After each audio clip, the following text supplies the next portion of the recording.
Greetings ladies and gentlefish, and welcome to another review. This time we're looking at the Tier 9 British medium tank, the Centurion Mark 7/1.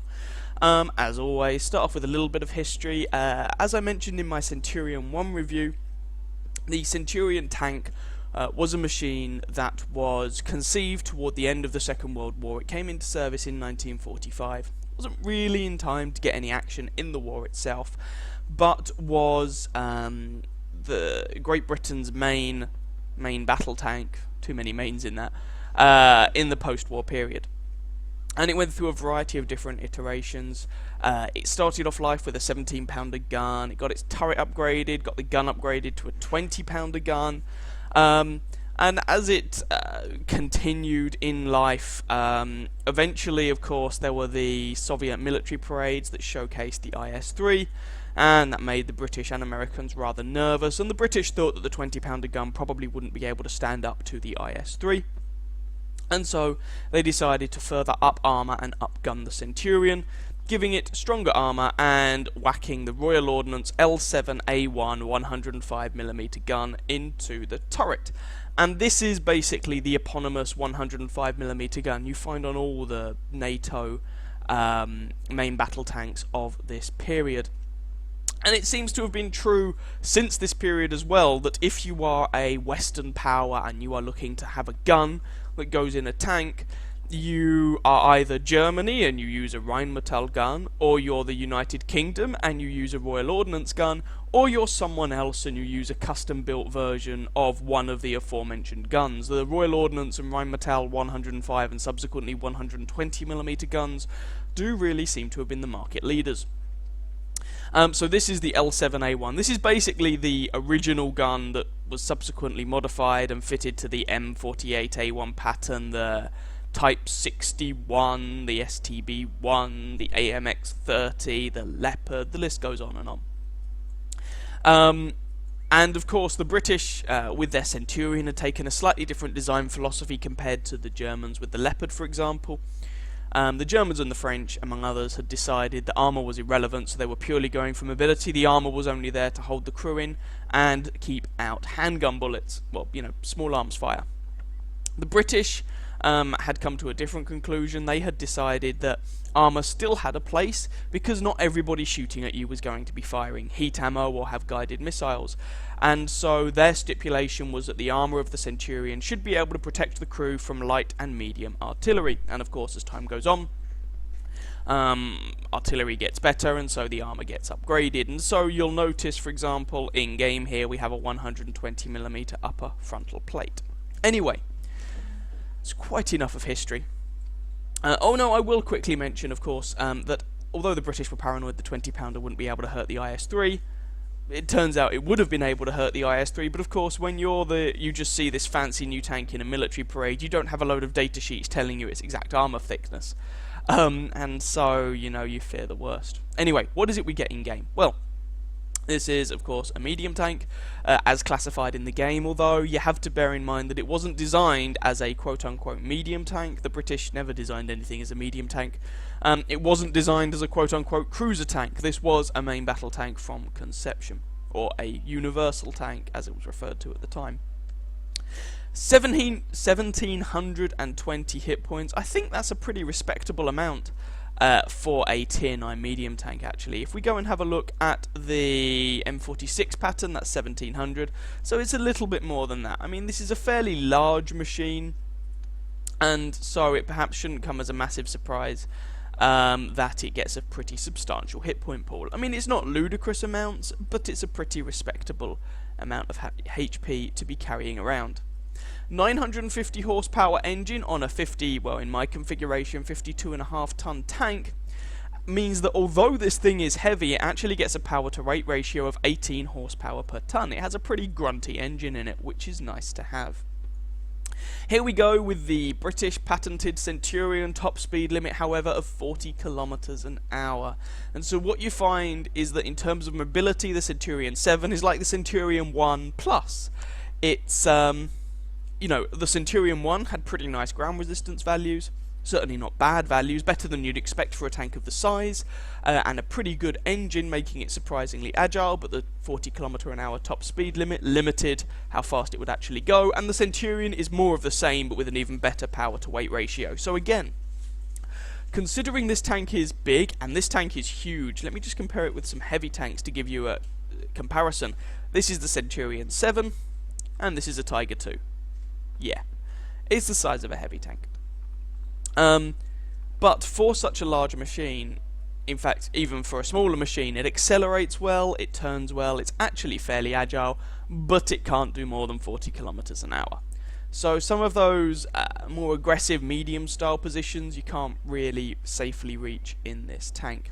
Listed traverse speed of 32 degrees a second isn't fantastic. It's not completely terrible either, but it's not fantastic. Again, just to compare it to the American machine, I think the American machine is probably going to fare better whenever I find it. Oh, I've got a Type 61 as well, which has 44 degrees a second track traverse, although bear in mind they are the stock values, so it will only get better from that point onwards, and the pattern packs 48.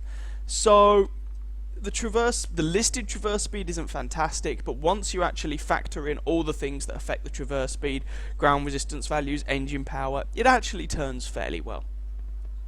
Hull armor is an upgrade over the Centurion 1 at tier 8. As listed here, you have the same kind of 152mm on the front of the turret, 88 side and rear, and again your sides and rear of the hull are made of paper, but your upper front plate is now 120mm thick, sloped back at a good angle, which means this can and will bounce things for you. Lower front plate is still made of cheese, bear in mind, although I'll talk more about the armor in a bit. Again, I'll also talk more about the gun in a moment. 410 meter view range is very nice to have on a tier 9 medium tank, and is joint best with, again, the M46 pattern. And a 750 meter signal range is top of the bunch, although, as ever, no one really gets excited about signal range. Now, let's talk about the guns. This tank gets a selection of guns. You might have to use all of them, but before talking about the grind, I just wanted to compare the top 20 pounder with the top 105. I say top for a reason. So, if you talk to a number of people, okay, this gun, let's start at the beginning. This gun, this B-barrel 20 pounder, is not the stock gun on the tank, it's an intermediate gun. This 105mm gun is the listed top gun on the tank. Now, if you've watched some people's reviews of this machine or videos, they will tell you that both are viable guns. Choose whichever takes your fancy. So if we compare the two, we can see that the 105 is clearly a bigger gun. Much slower rate of fire, 5 rounds a minute compared to over 10 for the 20 pounder, 226 pen for the 20 pounder compared to 268 for the 105. Premium rounds, it's not really a fair comparison for reasons that I'll get onto. Basically, the premium APCR ammunition on the 20 pounder still doesn't get it up to the same penetration as the regular APCR ammo on the 105. Worth pointing out, of course, that this thing fires APCR as standard ammo if you use the 105. HE rounds are much better on the 105. Accuracy as listed is the same, aim time is a bit better on the 20 pounder. So basically, if you pick the 20 pounder, you get a faster firing gun with higher DPM, much higher DPM, but it lacks the penetration and lacks the alpha damage. If you pick the Royal Ordnance, you get more alpha damage, more penetration, not quite as good aiming stats, bad DPM. Let's not make two bones about this. The DPM on the 7/1 with the 105 is bad.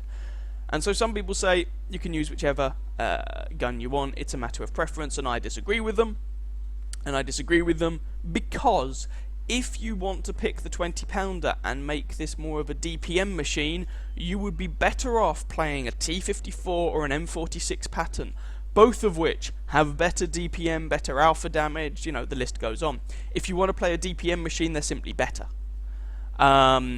So the 20 pounder is just, in my opinion, not the way to go on this tank. The gun you want is the L7A1. Now, we should probably talk about this a little bit. As I've already mentioned, 5 rounds a minute rate of fire is terrible, giving this thing bad DPM. under 2000 DPM at tier 9 is horrific. It's got good accuracy. The listed aim time is good enough. However, bear in mind that with this gun, the soft stats on this gun are terrible. Bloom values are appalling, and so in practice, aiming actually takes a little while, and you cannot really fire this gun if it's not fully aimed. You will miss. Simple as that. We should talk about the ammunition types here, because this is one of the few remaining guns in the game that gets two different types of HESH rounds. So, HESH rounds, high explosive squash head, for those who don't know, in the game they are, well, they're a quirky British thing that in real life the British use them, the British love them, the British Army that is. In game they're essentially high explosive rounds with high penetration. And as you can see here, and I'm just actually gonna, if I swing across to the, where is it, M46 pattern, then you will see what I mean. I just went the wrong way, didn't I? There we go. Let's bring up the gun for the M46 pattern and compare the HE rounds, and you'll see what I mean. HE, same caliber gun. M46 gets 480 alpha on the Centurion, but 53 pen, whereas the Centurion's HE rounds get 105mm of penetration. So you have this high penetrating, high explosive round, which can actually be situationally very, very useful. It basically makes the HE rounds more reliable. The premium ammunition type is even higher penetration HE, so you've still got this 480, but your pen goes up to 210. Now, this leaves room for some interesting targets that you can penetrate. You know, suddenly you can penetrate same tier medium tanks, for example. However, one thing, and a lot of people get excited about this and make a big thing about it, but one thing I would really like to emphasize is that the Centurion 7 gets a very slow rate of fire, and loading HESH can be a mistake with such a slow rate of fire. It really can. You know, bearing in mind this is still a high explosive round, it will still explode as soon as it hits the target, and so it might be shooting a very thinly armoured target, but if it hits the tracks, it will explode on the tracks and it won't do full damage, and you've just spent a lot of credits on that HESH round. How many credits? 5,200, compared with 1,200 for the AP rounds and 950 for the relatively expensive high explosive rounds. So, yes, these premium HESH rounds have a place, and yes, they can be useful, and if you're careful with your ammo selection, you can have success with them, but you should be careful. Your IPCR rounds are the round you should be using most of the time. So let's talk about the grind. Now, this grind doesn't actually have to be that bad. Tier 9 medium tanks have a reputation for having terrible grinds. This one, it really depends. So, the middle engine here, you will have already unlocked on the Centurion Mark 1, so you'll have that engine straight away. The top engine is also used on the Conqueror, Centurion Mark 7, the FV215B, and the Conway. So this won't be available to you unless you have already gone down the British heavy tank line to at least tier 9, or you automatically get it when you unlock the tier 10, or the second tank destroyer line down to at least tier 9. So maybe you have this engine, maybe you don't. It does make a substantial difference, so it is definitely worth getting. But you may or may not already have it unlocked. Radios, well, frankly, who cares? The top radio here is carried over from the Centurion Mark 1, so you can mount that straight off the bat. Stock gun is the Type A barrel 20-pounder. This is the same gun that you get on the Centurion Mark 1. If you have already played something like the Carnarvon at tier 8, then you may already have the B barrel unlocked. Which is a marginal improvement over the A barrel. I mean, if you've got it unlocked, you might as well use it. If you haven't, it's just going to increase your grind by 45,000 XP. This is an expensive gun. Then you have the turret. Then you have the top gun, which is another 55,000 experience. The stock gun on this tank isn't terrible, which is what stops it from being a horrific grind. And the middle engine that you get from the Centurion is again not terrible, so the Centurion Mark 1. And these things make the grind viable. It's not the worst grind out there. You might want to drop some free XP to ease your way through it if you want, but it's not a free XP magnet in the same way that some tanks are. So, equipment, consumables, and crew skills. Well, I've got your standard set of consumables here. This thing does get ammo racked a lot, and so you might actually want to consider packing 2 repair kits maybe. You could also take pudding and tea, which is another option, to just give your tank that all-round buff, and with the dodgy aiming stats on the gun, that's not a terrible idea. Though it is an expensive option, of course. Those people I've spoken to who really like this machine tend to pack pudding and tea on theirs. But I leave that up to you. The ammo rack is the module that mainly causes you problems with this tank. Ammunition, you get a lot of ammo on this tank. I've got 5 rounds of regular HESH, 10 of premium HESH, and 57 APCR. I've never even come close to running out of ammo in this machine. So, yeah, take whatever it is you want. You can take plenty of HESH rounds if you would like. I mean, you're not going to run out of APCR anytime soon, especially with the slow rate of fire. Modules, bit of a contentious point. A vertical stabilizer is essential. The aiming stats on this gun are just not very good. You want to make them as good as you possibly can. A gun rammer is also basically essential. The DPM on this tank is not very good. You want to make it as good as you can. You get the drill. 3rd equipment slot. I have optics on mine to bump up that view range. Some people might go for an enhanced gun laying drive to make the gun aim that bit faster, although I still don't particularly like that option. The people, and some people, the ones I know who run pudding and tea, also tend to run vents, because with 410 meter view range, a good crew, vents, and pudding, your view range is basically a view range cap anyway, and so I'm not saying that optics don't give you an advantage, but they start giving you diminishing returns. So that would be another option. Some people might say I'll wear ammo rack because of the ammo rack problems, but I really think this is a tank that has so many bits of equipment it wants anyway, that a wet ammo rack is not the right way to go, in my opinion. Crew skills, nothing hugely surprising here. 6th sense on your commander, safe storage on your loader, repairs on everyone else. Things like snapshot and smooth ride should then be your priority to make the gun as reliable as possible, and view range skills are also a good bet. Recon, situational awareness, and of course brothers in arms. None of this should come as a massive surprise. They're your standard kind of skills, but this is really one of those tanks that benefits from a really good crew. And you can see mine on their 3rd skill working on brothers in arms. If I retrained for gold, I would retrain all these crew members to have brothers in arms and then start training up these skills. But I retrained for silver, so I'm not doing that. Gun depression, a quick note on that. You get 10 degrees of gun depression right the way around and to the engine deck, where you get 0. So don't try and shoot anyone behind you, basically. And I think that's all I wanted to say in the garage, so let's go and have a look at module locations, armor layout, and some gameplay. Okay, time to talk about module locations on this machine. If we have a look at it from the front, you can see we've got the driver over here on what would be the right hand side of the tank, or the left hand side as we look at it from the front, and see this white box, frontal ammo rack. Oh yeah, that's kind of going to set the tone for the rest of this. From the left-hand side, frontal ammo rack. Fuel tanks in the rear and some crew in the turret, but who's really keeping track at this point because your attention is distracted by that frontal ammo rack. From the rear, fuel tank, engine, nothing hugely surprising. It's got a pretty big booty, so that's something to bear in mind.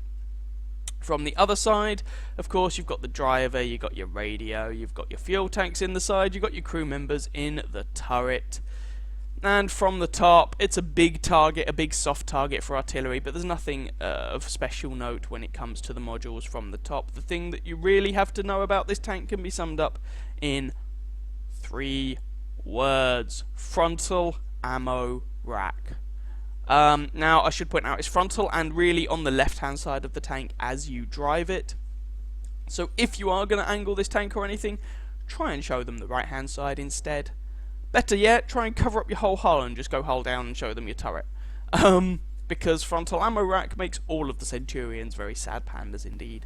Alright, time to have a quick look at the armor on this machine. Coming as no surprise to anyone, from the rear, it's terrible, 31, 88, effective. You could penetrate this with some HE rounds that this tank will meet. In fact, it could penetrate itself with HE. Side armour, similar story, pretty poor. No one that faces this tank is really going to struggle to penetrate the side, ever, for any reason, essentially. So the only armour you get on this tank is to the front. Let's talk about that armour. Lower front plate is 76mm with a bit of angling on it, making it about 110 effective. Only really good for bouncing tier 6, some tier 6 light tanks. Upper front plate is 120 with a good bit of sloping on it, you know, to give you around about 180 of effective armour, which is actually pretty nice. Turret, very much a mixed bag. You've got this strip along the roof in common with the Centurion Mark 1 that is 50mm of armour, giving you 80 effective once you include the sloping. Bit of a commander's hatch here. Front of the turret itself is 152, but at tier 9, 152 isn't really that much. Again, below the gun manlet as well. The gun manlet itself is a potluck derby. 350 there, 304 there, 313 there, 135 there. It really is potluck. Let's show you what the armour looks like when you're using all of your gun depression. Suddenly, you'll hide that lower front plate. Any of your upper front plate you're showing is, well, stuff's going to bounce most of the time. It's fairly nice upper front plate. The turret, well, that top strip along the top is no longer a weak spot. That's now 80mm, and as it's 50mm thick, the only people who are really going to be overmatching you there are like 152mm guns and whatnot, the really big guns. Rest of the turret, again, it's basically the same story. 152 isn't enough to hold up to most things at this tier, and that's 152 in the gun manlet. That's 305. What will it be when someone shoots you? Who knows? It might bounce, it might go straight through. In practice, the strength of the Centurion's turret used to be that the big gun mantlet basically bounced anything that pointed at it, but the rest of the turret could be penetrated. Since the HD model, they introduced zones in the gun mantlet that could be penetrated, so that's kind of the problem. Turret armour, it's alright, I guess. It's not great. And that's really the story of the armour on this tank. Not something you should be relying on. Yes, the turret front will bounce occasionally. Yes, you'll get some bounces from the upper front plate occasionally. But you really shouldn't be relying on that armour if you can possibly help it. Alright, here we go then. This is our first game, as ever. Top tier, bottom tier, you know the deal by now if you've been watching my videos for any length of time. We're here, it's an assault game on Karelia, and we are in the Centurion 7/1, of course. Now, in assault games on this map, I will be honest with you, whether I'm on the attacking team or the defending team, I prefer fighting up in the A0 corner compared to the K1 corner. That's just my preference. Now, frustratingly, that's not where I spawned. There were kind of two spawn points on this map. One is closer to one corner and one is closer to the other, and I spawned on the corner closer to K1. So I could go there. So it's a bit of a choice now. Do I go there even though it's a place that I'm not very comfortable with? Or do I relocate in the knowledge that that is burning through time for my team? Now I choose to relocate on the basis that 40km/h top speed limit, it's fast enough to get there without too much time having passed. I mean, we're now down to a minute having gone away. So hopefully I'll be able to get up there and do some good. Now, one thing that's slightly concerning about this game, two things. No one has gone to the other flank, which is a little worrying, and the number of campers we have on the top of that hill, including an IS-8. This is a patch 9.10 game, so this is before the IS-8 became the T10, and our Type 61 just got deleted. And the enemy Centurion 7-1 picks up a kill. There's a lot of bad guys over here, which is good because it means I have lots of things to shoot. And I do want to shoot lots of things. Type 61 over there. That's the sort of target that you could penetrate with your HESH rounds. Reliably penetrate with your premium HESH rounds. However, I'm not loading any because I'm not sure who it is I'm actually going to be shooting next. It looks like it's going to be this T-34, though it could also be the type. I take a shot and back off. That was very unlikely to penetrate the T-34. And I managed to bounce a couple of shots in return. Where did they actually hit?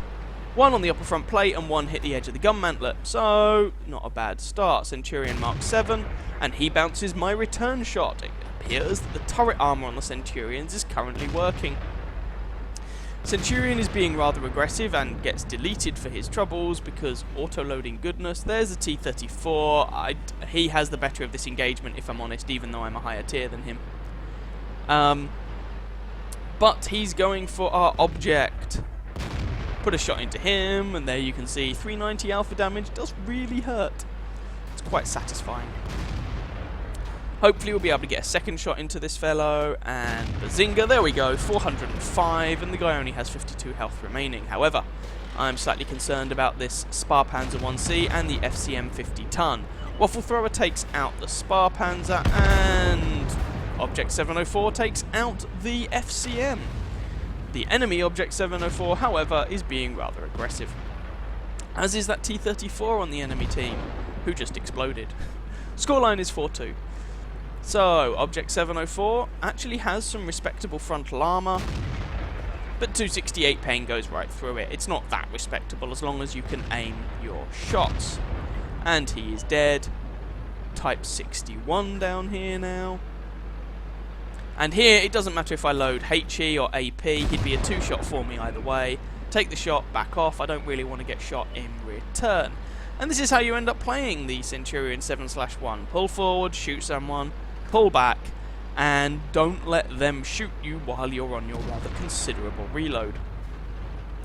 Lorraine 40-ton took a big plant of health to the, or damage to the face, but he did manage to execute our Object 704. So, not too bad for him. Now, against this Lorraine, this is where it sort of makes the difference. And you can see me loading a premium HESH round. Average damage, of course, on this round is 480 with 210mm of penetration. And so, if the Lorraine ends up being my next target, and I'm trying to make sure that it is, then I should be able to finish this guy off. That is my logic. I take a big hit in the face. It looks like that T-30 might be using the small gun. I say small, it's still a 120mm gun at the end of the day. Not the 155 or 150 or whatever, however big that gun is. As it is, I'm not sure that I'm actually going to get a shot on that Lorraine, which is slightly awkward, and now you can see the disadvantage of having loaded HESH. I didn't have an effective ammunition round against most targets that I am going to face. It was specialised against that Lorraine, and if I'd managed to get the shot on that Lorraine, I'd have stood a good chance of just killing him with one shot. But as it is, I wasn't able to. I'm left with this T-30, and the shot actually hits the turret and bounces off anyway. And it turns out the HESH round might have been better because I probably would at least have done a little bit of damage, but although it would have cost a lot of credits. So there we go. There you can see the sort of quandaries you get into with this HESH ammo. If I'd known that If the Lorraine had been the target I was going to shoot, he probably would have died. Which is what I was going for. No effective shot on the T-30 there. Ooh, but I have found their artillery. Now, this is where the HESH round would make the shot more reliable, but as it is, I don't even hit the target. We're just sticking with APCR because it's the more reliable ammunition choice to use. And this is the thing. If the reload on the Centurion, I bounce on the Jagdtiger, was better, was faster, then you'd have the opportunity to make more use of these HESH rounds. But as it is, with such a long reload, you're very cautious about using that long reload on a very specialist ammunition type. And the shots that I've missed have been because I haven't wanted to let the gun fully aim, because that's leaving me out and exposed to return fire for quite a long time. Managed to put a shot into the Jagdtiger there. I don't really even need to aim for his lower front plate. Anything on the hull will do the job. Frankly, I could possibly even penetrate the superstructure on him. 250mm of armour on that superstructure that's relatively flat. 268 pen. I could probably go straight through the superstructure. Trying to get that Jagdtiger to shoot, because once he has, then I can pull a shot out. But as it is, he's not quite looking at me. And we put another one into his hull. And reload, and Jagdtiger appears to be backing off. He's looking at me. We trade shots. He hits harder than I do. He hits for 560. I only hit for 390. Don't really want to get shot by that Jagdtiger again, so I'm relocating here.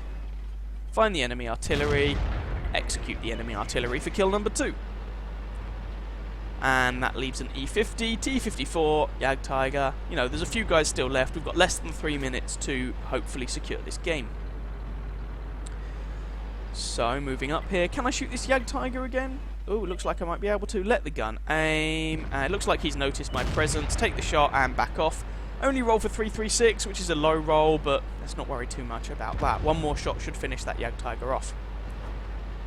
Going for the T54, although that was never going to hit. I took the shot, I took my chance, but it was never actually going to do the work.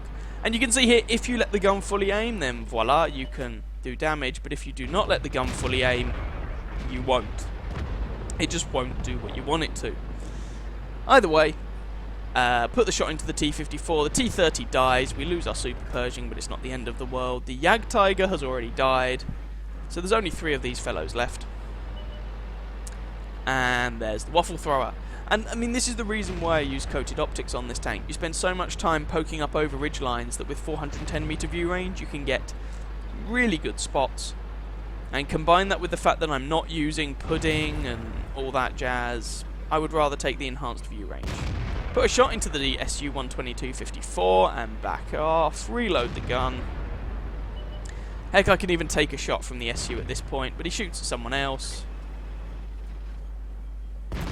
And there we go, there's the kill for kill number 3. It's just this Waffle Thrower left.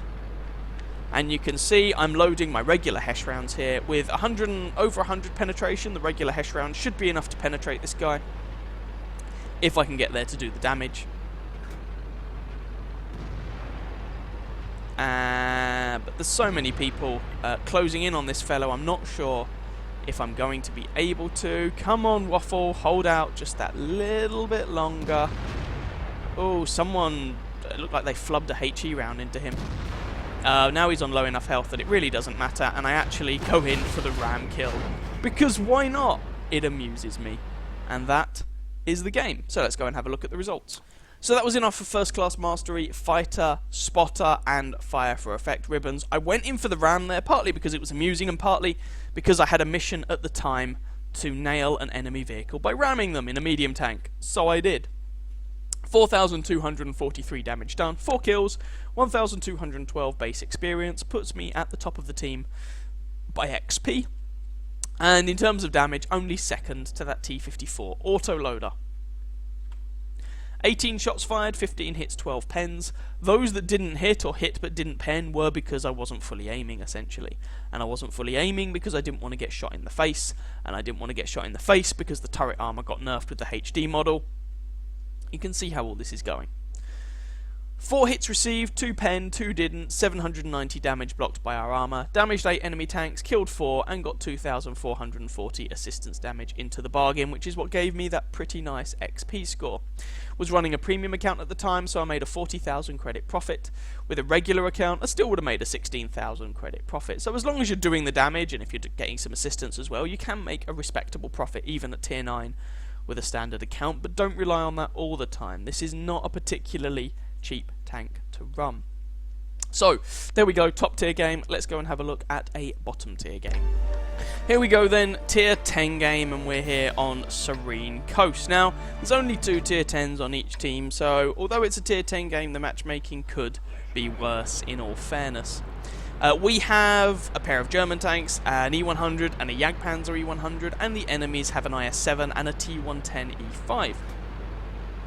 I am in a medium tank with good gun depression. So, in fact, I'm in a tank with good gun depression, so I'm going to go to what I consider to be probably overall the most important part of this map, certainly in the initial stages, and that is the ridge over at kind of C1.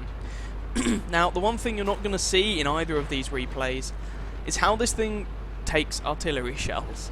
You'll notice this game, I can't remember about the previous game, but you'll notice this game has no artillery in.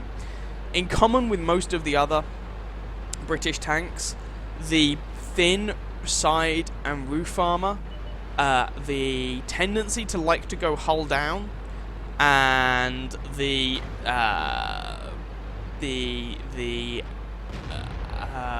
predisposition to taking a lot of module damage means that these tanks do not take artillery very well at all.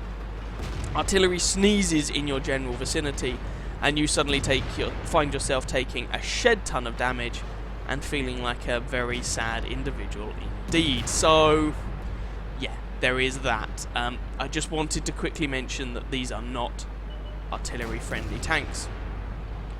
Poking over here, KV-4. We actually hit a shot that wasn't fully aimed there, which is nothing short of miraculous.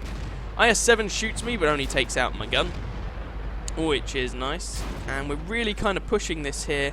And I didn't actually want to stay there because I was worried about the KV-4 shooting me and any other friends they might have in the vicinity. Now this is slightly awkward. If the IS-7 were a bit further back, he wouldn't be proxy spotting me every time I poke over this ridgeline, but he's not, so he is. Lower front plate of the IS-7, we put a shot in, but he also puts a shot into us. And I'm not... Oh, there we go, lower front plate, fair enough. Put another shot into the IS-7, but we take another hit from somewhere, and we lose our loader. Suspension's also taken out, but we'd already used our repair kit, so there's that down. So, getting shot is the game's way of telling you to stop doing what you're doing. So instead, I'm just going to switch targets. Looking over at that T110E5, no joy. And now that this IS-7 is getting swarmed, I'm going to go in and join in the swarm, basically. Side of the turret of an IS-7 is actually a bit of a problematic shot. He angles his turns his tank slightly, so I managed to get a shot kind of through the side or through the side of the pike nose. That does the job. From that angle, you'd be better off going through the upper front plate rather than going for the lower front plate. Managed to secure the kill on the chap, although we lost 2 tanks in the process there, and the T-54 took a bit of a beating, so I'm not really convinced that was a worthwhile trade. No idea who the IS-7 is whinging about firing gold at him. But if it's me he's complaining about, I fire APCR as standard ammo, it's not gold ammo. If it's someone else, then you're driving an IS-7, deal with it, essentially. I mean, I'm not entirely sure who you'd be complaining about in that scenario. I mean, T-54E1 has terrible pen, so if he wants to switch to his premium ammo, frankly, he's still not going to get better penetration than I do with my standard rounds, so I don't really think it's a massive issue. Going for the front of the turret on the KV-4, the front of the KV-4 turret has about 180 effective armor, especially on the turret cheeks, so this gun can go through it without much difficulty. And now, Leopard prototype. There we go, and there you can see, if you let your gun fully aim, then this gun is fairly accurate. If you don't, then you tend to miss. Now, I do actually agree with the IS-7 in as much as it cost our team far too much to kill him. And there, I actually aimed for the gun mantlet and hit the gun mantlet, which is silly of me. I was just aiming for the centre of mass of the turret, which was a bit daft, but there we go. Either way, KV-4 has succumbed actually to a light tank, the WZ-131. And I might be able to get another shot off on the Leopard. Nah, not really. Alright, now, our base, well, they are invading our base, but we do have guys there defending. However, I have learned from bitter experience in this game not to rely on your teammates too much. So I'm heading back, and this is where that 40km/h top speed limit is kinda frustrating. Just trundling along here doing 40, nothing more. Kind of annoying. Wish I was getting there faster, but there we go. We just lost our Jagdpanzer E100, and we've already lost our E100, so we are down both tier 10s, but so is the enemy.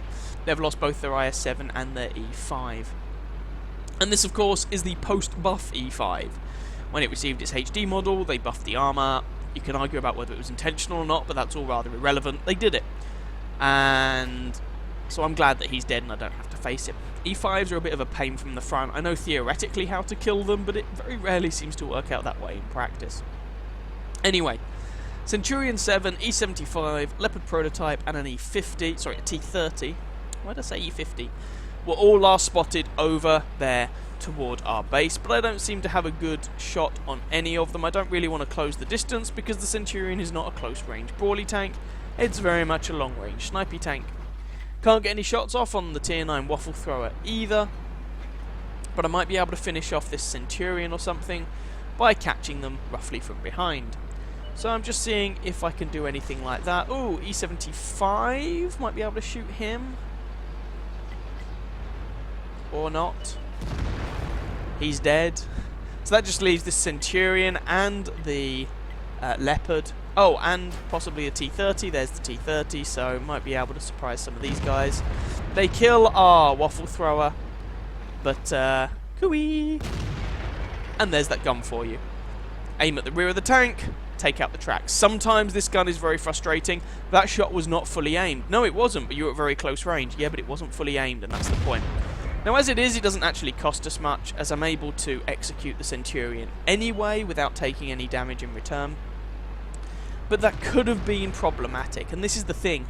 Even at close range, if you're not letting that gun fully aim, it really can troll the hell out of you. T-30, slightly awkward here, but he has already fired, which means I can take all the time in the world to execute him. And that leaves the Leopard prototype. Now, on the one hand, I could load HESH for this Leopard prototype because he has rather thin armor. On the other hand, it wouldn't really make that much difference. 602 health makes him a 2-shot either way. And APCR is a cheaper alternative to my premium HESH anyways. There we go. Pick up the execution on him for kill number 4. And that just leaves an ST1 and a Leopard prototype. So let's try and speed this along a little bit. Whoa, it looks like the Centurion can actually go fast. A little bit more. Yeah, my amazing leak driving skills on display there. And AMX 5120 takes out the Leopard prototype. Can we get some damage on this ST1? Coming up behind him, Yeah, he's killed RWZ132. He does have quite a lot of our team around him, but most of them will actually struggle to penetrate him. So, WZ131 is going around the rear, and I'm trying to actually get a decent shot. Rear of the turret, rear of the turret, rear of the turret. There we go, kill number 5. And that is the game. So there we go. Let's go and have a look at the results for this one. Again, that was enough for first class mastery. Fighter, spotter, fire for effect, and bruiser ribbons. 3,427 damage done, 5 kills, 1,240 base experience, 13 shots fired, 13 hits, 11 penetrated, 3,427 damage as I said, most of which in this game was actually from relatively close range. Received 4 hits, 2 hit penned, 2 didn't, 980 damage blocked by armor, very similar story to the previous game. 3 vehicles, enemy vehicles spotted, 7 damaged, 5 destroyed, 1,515 assistance damage, and again, we make a bit of a profit, whether it's with a regular account or a premium account, and there was some mission going on at the time that gave additional experience. Cannot remember for love nor money what it was. Doesn't matter. So there we go, that was the Centurion. Let's just go and round things off in the garage. So, roundup time. What do I think of this thing? It's not a bad tank. But since it came out, it really has been the subject of some power creep. I remember, so bear in mind, when this came out, this was, I believe, the first Tier 9 medium tank to have the same gun as mounted on the Tier 10. So the 390 Alpha, the 268 Pen combined with the excellent accuracy, these were all really, selling points. If you compared this gun with the E50's gun, same alpha damage, comparable accuracy, but this got much higher pen. The M46 pattern, same alpha damage, this got better accuracy and pen. Compare it with the T54, this gets better accuracy, pen and damage. Of course, the DPM was lower to counterbalance that, which kind of makes sense, and you also got these quirky HESH rounds. You had good turret front armor, good upper front plate, especially when angled back using your gun depression. The mobility wasn't the best, but this was kind of a ridgeline sniper, and it worked really well in that situation. Since then, you've had tanks like the AMX-30, the Leopard prototype, the Type 61. All of these have different variations of essentially the same gun, and they get higher DPM, and this tank has been nerfed. When it got a HD model, the armor on the turret was just nerfed. No buff to compensate. And so this is not the tank it once was. It has been power crept quite badly. Now, it can still hold its own under the right situation. It can still do some work, but it is not if you've watched some videos people might have made a couple of years ago, I remember Quickie Baby used to refer to this tank as a cockroach. It was very difficult to shift. That's no longer really the case. So bear that in mind. I think the tank, compared to its peers, could do with a little bit of love, to be honest. But the thing is, it doesn't perform badly enough that I'm expecting it to really get much. It's not a terrible machine, and I actually did fairly well in it as I was grinding through it, but it's not a fantastic machine either. If you compare it with the Mark 1, the Mark 1 also has low DPM, but the Mark 1 has the turret armor to last the fight out, and the Centurion Mark 7 used to before the HD model. Since the HD model, the turret armor is very potluck, and often it just doesn't work at all. So yeah, it's the tank's currently in a little bit of a sad state. Like I said, it's not absolutely terrible, but it's not very good. Having said that, I have had some fun playing it, although the gun can be rather frustrating. Am I keeping it? In the long term, I honestly don't know. In the short term, yes, because although I've had more first-class masteries in this tank than I can count, I have yet to get the ace in it. So in the short term, yes, I will be keeping it, but would I keep it beyond acing it? I honestly don't know. For me, it is probably the weakest tank in this line beyond tier 6. Yeah, I think that would be fair to say.